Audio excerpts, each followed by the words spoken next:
रुक्मणी जी के पुत्र स्वरूप भगवान के आंगन में प्रथम संतति के रूप में श्री प्रद्युम्न जी का आगमन हुआ। कौन थे प्रद्युम्न? पूर्व जन्म के कामदेव। भगवान शंकर ने जब काम को भस्म किया तो कामदेव की पत्नी आकर के भगवान से प्रार्थना करती है, प्रभु आपने तो मेरा सुहाग उजाड़ दिया, मैं किसके सहारे जीऊंगी? तब भगवान शंकर ने वरदान दिया और वही कामदेव अगले जन्म में भगवान श्री कृष्ण की प्रथम संतति प्रद्युम्न के रूप में भगवान के आंगन में पदार्पण करते। लेकिन भाग्य का ऐसा अनूठा खेल कि प्रद्युम्न का जन्म होते ही अपहरण हो जाता है। शंबरासुर नाम का दैत्य प्रद्युम्न का अपहरण करके समुद्र में फिकवा देता है प्रद्युम्न को, क्योंकि इसे लगा कि अगर ये प्रद्युम्न बड़ा हुआ तो उसके बाद एक और शत्रु उत्पन्न हो जाएगा, इसलिए अपहरण करके समुद्र में फिकवा दिए गए। लेकिन वहां एक बड़े मच्छ ने आकर के प्रद्युम्न को ग्रहण कर लिया। जब मच्छ के द्वारा प्रद्युम्न ग्रहण कर लिए गए, एक मछुआरे के द्वारा जब ये मच्छ पकड़ा गया तो शंबरासुर की पाकशाला में पहुंचा और पाकशाला में महाराज कामदेव की पत्नी रति इनका इंतजार कर रही है। जैसे ही मच्छ को विदीर्ण किया गया तो छोटे से बालक के रूप में प्रद्युम्न रति को प्राप्त हो जाते हैं।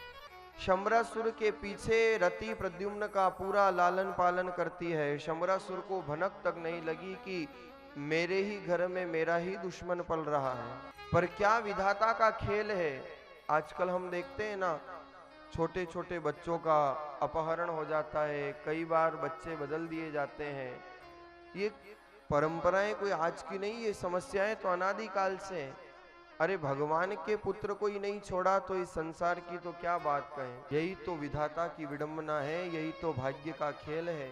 भगवान के आंगन में ही भगवान की पहली संतति का अपहरण कर लिया जाता है। स्वामी रामचरण जी महाराज ने अनुभव वाणी में बहुत सुंदर फरमाया है भाग्य के लिए।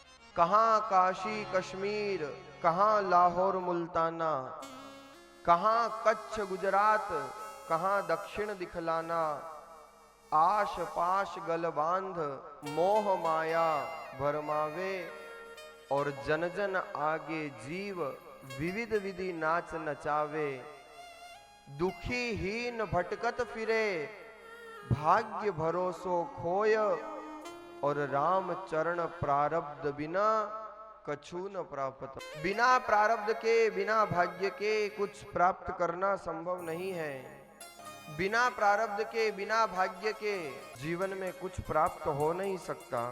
भगवान की ही पहली संतति भगवान के ही आंगन से जिसका अपहरण हो गया। इधर जब प्रद्युम्न बड़े होने लगे धीरे धीरे, शंबरासुर एक अपने राजमहलों में निवास कर रहा था। प्रद्युम्न द्वारिका में सूचना पहुंचाते हैं कि मैं यहाँ पर सुरक्षित हूँ और आप सेना लेकर के आ जाइए। इधर जब द्वारिका से सेना भिजवाई गई, शंबरासुर और प्रद्युम्न का घमासान युद्ध होता है। शंबरासुर मारा जाता है और प्रद्युम्न जब द्वारिका आए तो सपत्नीक आप द्वारिका में प्रवेश करते हैं। क्या विधाता का खेल है। कहाँ तो छोटे से बालक का अपहरण हो गया, लेकिन जब बेटा लौटा तो बहू सहित। यही तो भाग्य का खेल है।